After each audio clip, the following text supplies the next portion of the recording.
성도 여러분 반갑습니다. 맥체인 성경 읽기 시간입니다.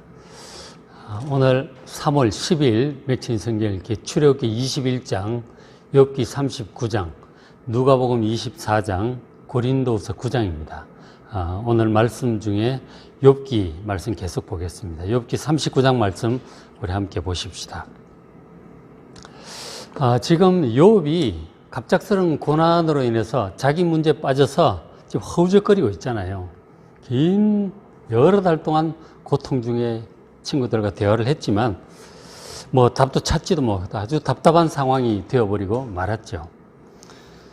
자기 문제에 빠져서 허우적거리는 이 욥의 시야를 하나님께서 확 넓혀 주셔가지고 자기 인생의 문제를 포함한 이 모든 것을 하나님의 관점으로 다시 볼 수 있도록 하나님께서 욥에게 많은 질문들을 하세요. 질문들을 들으면서 시야가 이제 확확 넓어지는 것이죠. 어제 본 말씀 끝부분에 38장 이제 끝부분에 보면 그 동물들을 먹이시는 하나님에 대해서 이제 말씀이 있었잖아요.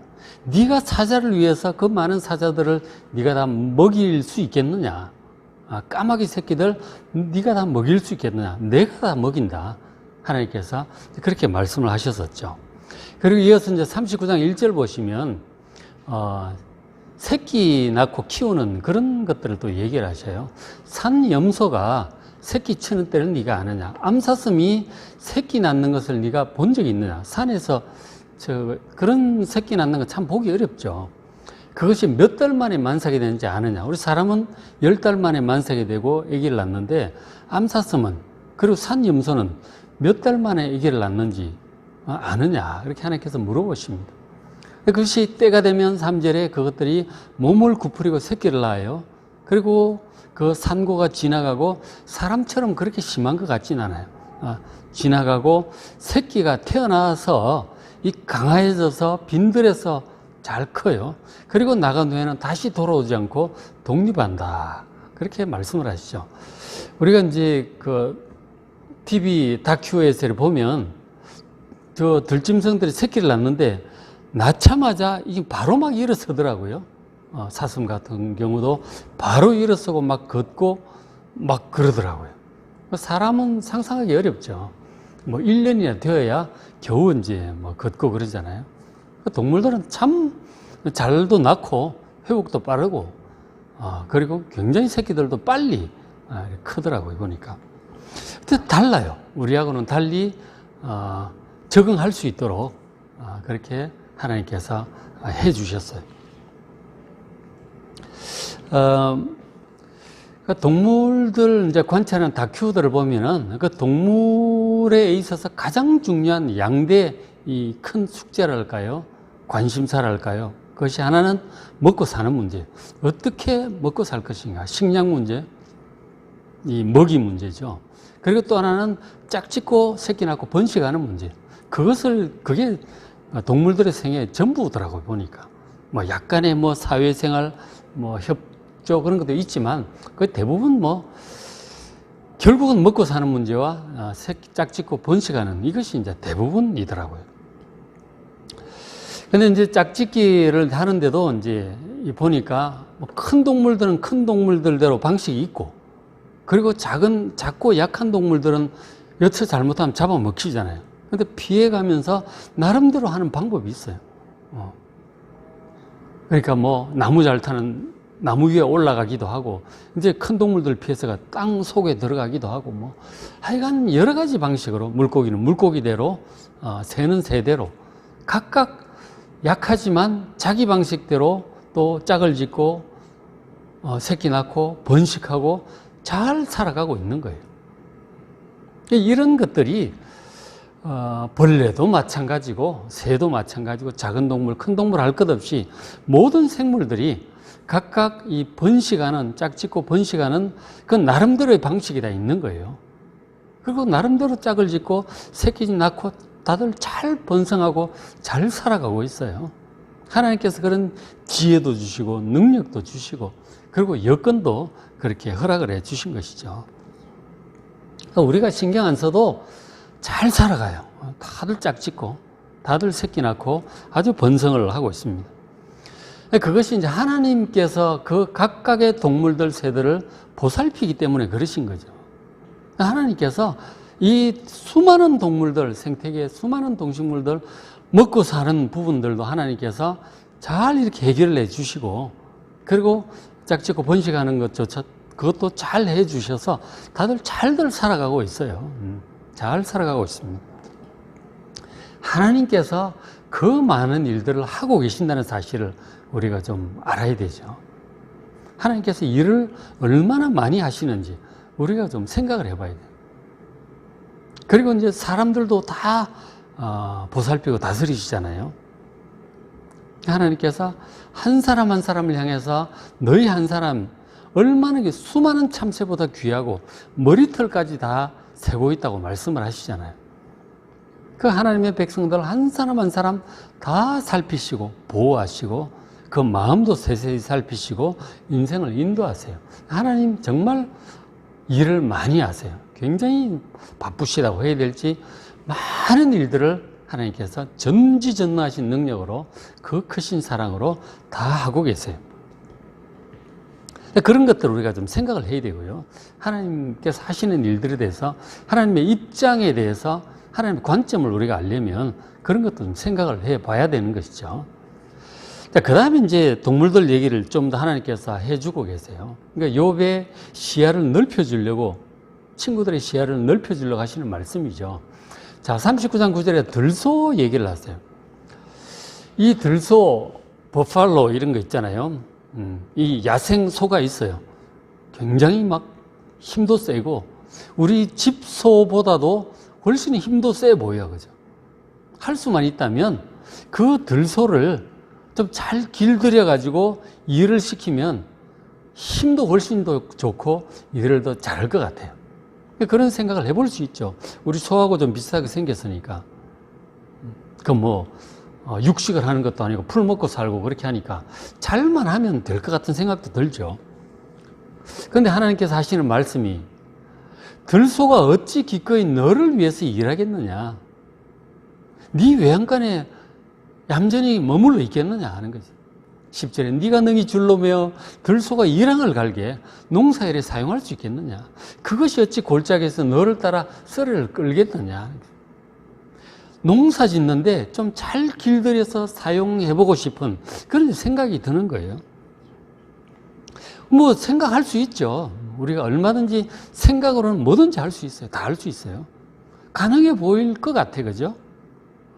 그렇지만 이 들소는 애당초 이 길들이지 않도록 그렇게 지어졌나 봐요. 하나님 말씀이 그래요. 들소가 어찌 기꺼이 너를 위해서 일하겠느냐, 외양간에 머물겠느냐, 안 될 일이라고 하는 거죠. 이 집소는 원래 하나님께서 가축으로 그렇게 지어주신 거예요. 이 가축이라고 하는 게 있는 거예요. 그런가 하면 야생동물들이 있는 것이죠. 안 된다 하는 것이죠. 생각으로는 우리가 아무리 그럴듯해 보여도 실제로 해보면 안 되는 일들이 있다는 그 우리의 어떤 한계를 알아야 되는 것이죠. 생각대로 다 되는 게 아니에요. 해도 안 되는 일들이 있어요. 그런 것들에 대해서 우리가 좀 살아가면서 겸손하게 받아들일 필요가 있습니다. 이게 왜 안 되지? 이건 이래야 될 것 같은데 안 되는 게 있어요. 우리의 한계를 알고 겸손할 필요가 있다는 것이죠. 그런 얘기들도 하시고요. 그 다음에 이제 하나님께서 타조 얘기를 하시는데 13절에 타조 말이에요. 이 타조의 특징을 이제 얘기를 하시는데 두 가지를 얘기하시죠. 하나는 14절에 보면 이 알을, 타조가 크잖아요. 사람보다도 크기도 하고 큰 건 그렇잖아요. 그 알을 낳는데 알이 굉장히 딱딱하죠. 땅에 턱 놓습니다. 땅에 툭 떨어지죠. 그러면은 흙에서 이제 데펴지는 거죠. 그 이제 알을 품는다기보다도 그 기후로 그렇게 데펴지게 어쨌든 하여간 알을 탁 놔놓습니다.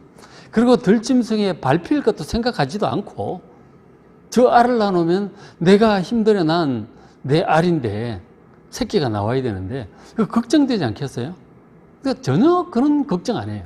생각지도 않고 16절에 그 고생한 것이 헛되게 될지라도 두려워하지 않습니다. 그 알이 밟히든지 깨든지 전혀 신경 안 쓴다는 거죠. 진짜 뭐 우리 입장에서 볼 때 무책임하죠. 무책임하다고 해도 무책임이 아니라 미련한 거예요. 전혀 개의치 않습니다. 그냥 턱 놔놓고 가버려. 뭐 누가 밟든지 깨든지 말든지 제가 살아나오든지 말든지 전혀 신경 안 쓴다 하는 거죠. 왜 그런 줄 아세요?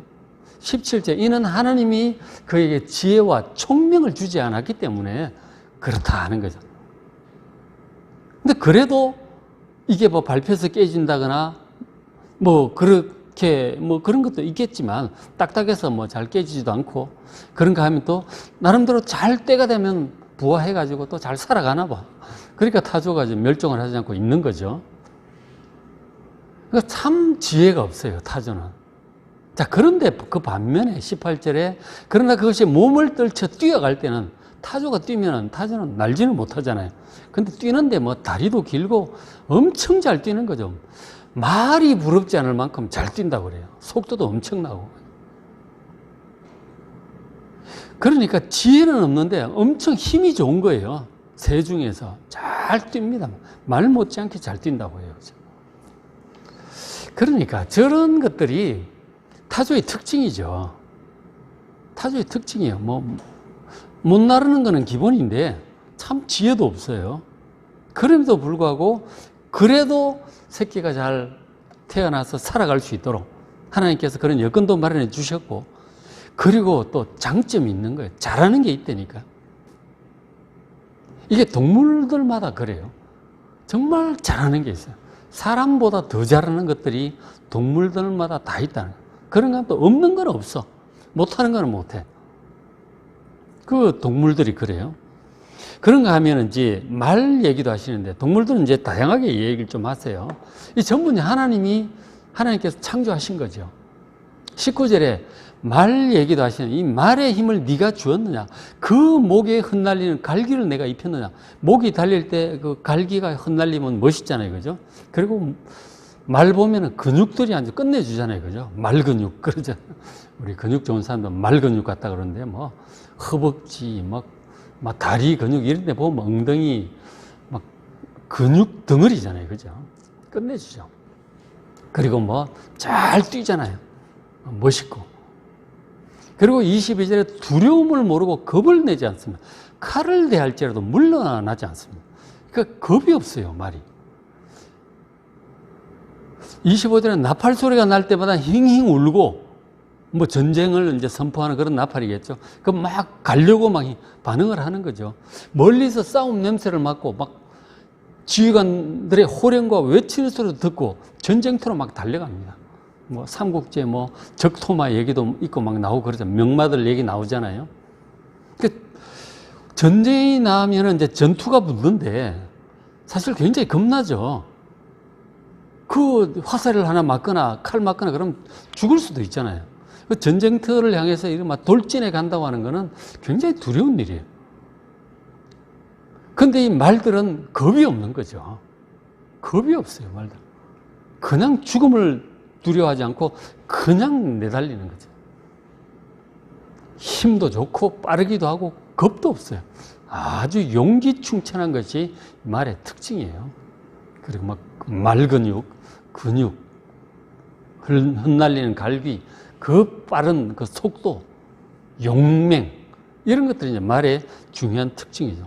근데 전쟁할 때는 다 말을 타고 다니는 거 아니에요, 그죠? 말보다 좋은 게 없는 거예요. 전쟁할 때는. 옛날 이제 전쟁에 이제 그렇게 했던 것이죠. 그리고 이제 하나님께서 또 새 얘기도 좀 하시는데, 매 보시면은 26절에 이 매가 떠올라서 날개를 펼쳐 남쪽으로 향하는 것이 어찌 네 지혜로 말미암음이냐. 이 매가 이제 철새가 있잖아요. 그래서 이제, 겨울 되면 또 뭐, 여름 되면 또 북쪽으로 가나 남쪽으로 가나 헷갈리네, 그죠? 그 철새가 이제 뭐 북쪽으로 가기도 하고 남쪽으로 가기도 하고 이제 왔다 갔다 하잖아요, 계절 따라. 이 새들마다 이제 따뜻한 데 좋아하는 새들이 있고 좀 서늘한 걸 좋아하는 새들이 있단 말이에요. 그 철 따라서 이렇게 왔다 갔다 하는 거죠. 그 철새가 움직일 때는 뭐 1000km 이상 막 가잖아요. 그죠? 몇백 킬로, 1000km 이상 막 몇천 킬로 이렇게 날아가기도 하는 거죠. 그리고 그 방향을 이제 자기가 가는 방향을 잘 보고 가야 되는데, 우리야 뭐 나침반이라든가 뭐 해를 보고 이제 방향도 계산도 하고 이제 그렇게 하잖아요. 그리고 이런 방향을 보고 항해도 하고 비행도 하고 이렇게 하는데, 새한테 무슨 GPS가 있는 것도 아니고 어떻게 방향을 정확히 알고 날아가는지, 그죠? 자기가 가야 할 곳, 남쪽이면 남쪽, 북쪽이면 북쪽, 정확히 가는 거예요. 서쪽이나 동쪽이나 이상한 데로 안 가고. 몇천 킬로를 가는데 방향을 잘못 잡으면 엉뚱한 데로 가는 거죠. 그러면 가봤자 거기서 살 수가 없어. 정확히 보고 가야 돼. GPS도 없는 새가 어떻게 그렇게 정확하게 날아가느냐.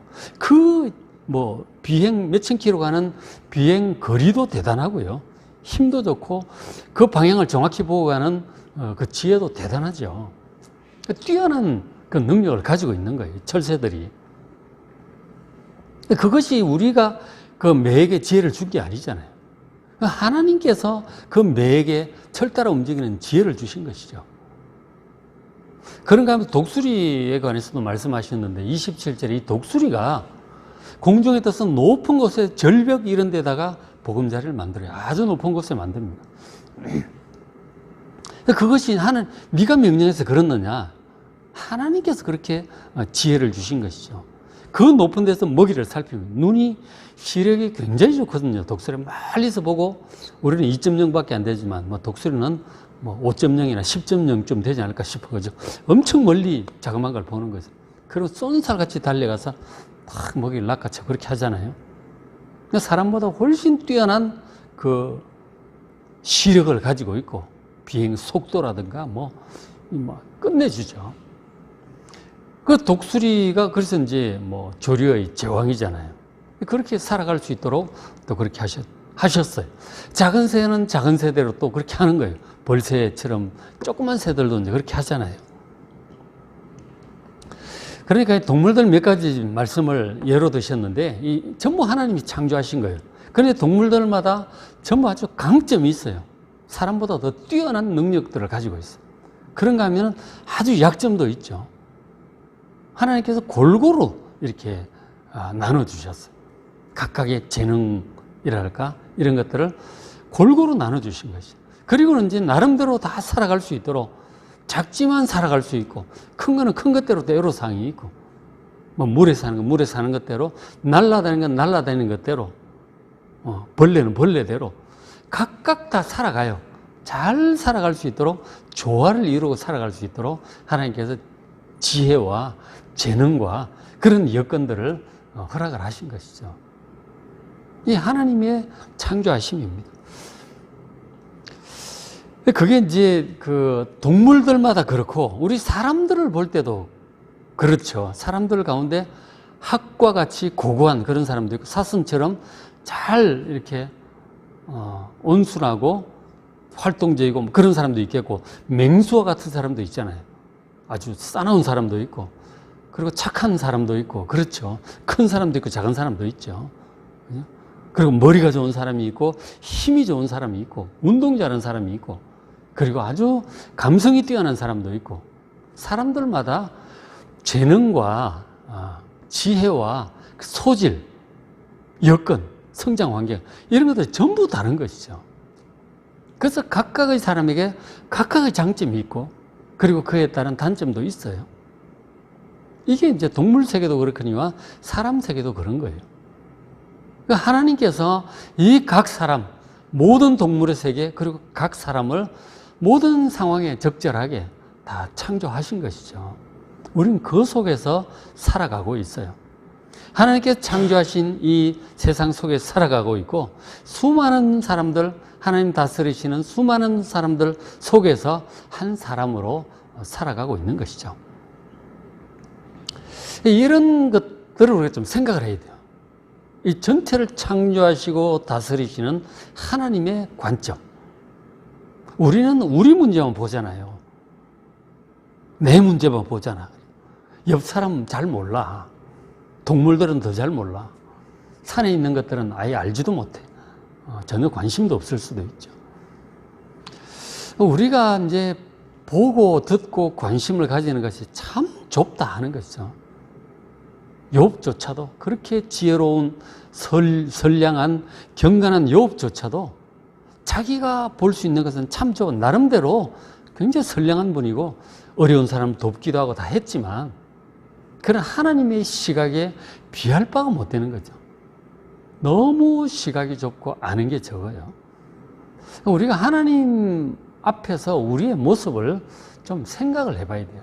근데 그런 걸 생각지 않고 나는 잘못한 것이 없는데 왜 하나님께서 내게 이런 일을, 어려운 일을 허락하십니까? 하나님이 억울합니다. 도대체 뭐 때문에 이러십니까?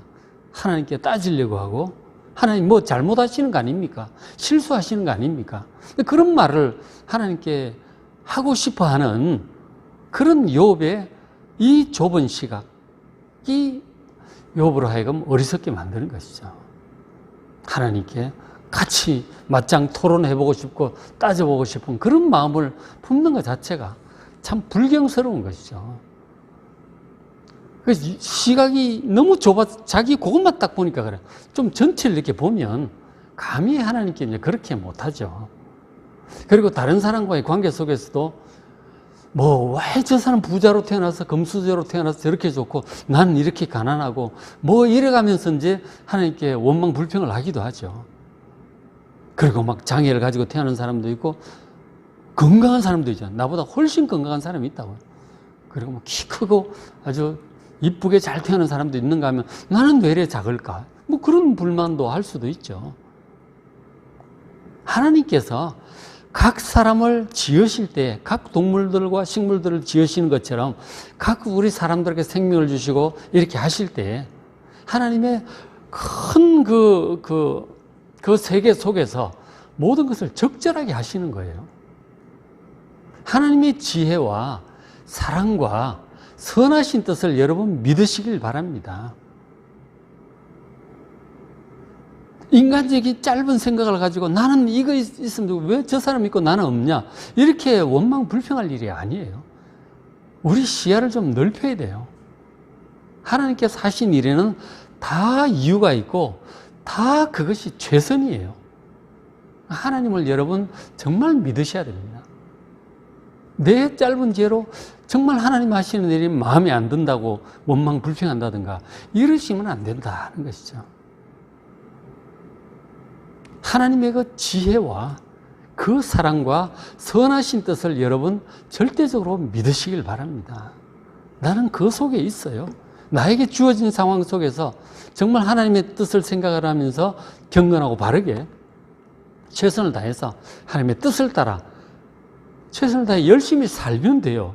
하나님의 뜻을 따라 겸손하게 성실하게 그렇게 살면 되는 것입니다. 감사하고요. 하나님 믿고 그것이 바른 태도입니다. 우리가 하나님의 시각으로 좀 넓게 좀 시각을 넓혀야 될 필요가 있어요. 너무 자기 문제만 가지고 씨름한다 하는 것이죠. 그래서 이런 말씀도 봐야 돼요. 세상 넓은 줄 좀 알아야 돼요. 다른 사람 어떻게 사는지도 좀 봐야 돼요. 관심도 좀 가지고 도울 수 있는 부분 돕기도 하고 너무 내 문제에 빠져 있으면 사람이 너무 이제 외골수로 가는 것이죠. 좀 바깥을 좀 쳐다봐야 돼요. 넓은 세상을 봐야 돼요. 우리나라를 위해서도 기도해야 돼요. 온 세계 뭐 다른 나라들 위해서도 기도해야 되는 거예요. 어려운 사람들도 생각하고 좀 기도의 폭을 넓혀가야 된다는 거죠. 그것이 하나님의 관점을 우리가 가질 수 있는 중요한 방법 중에 하나입니다.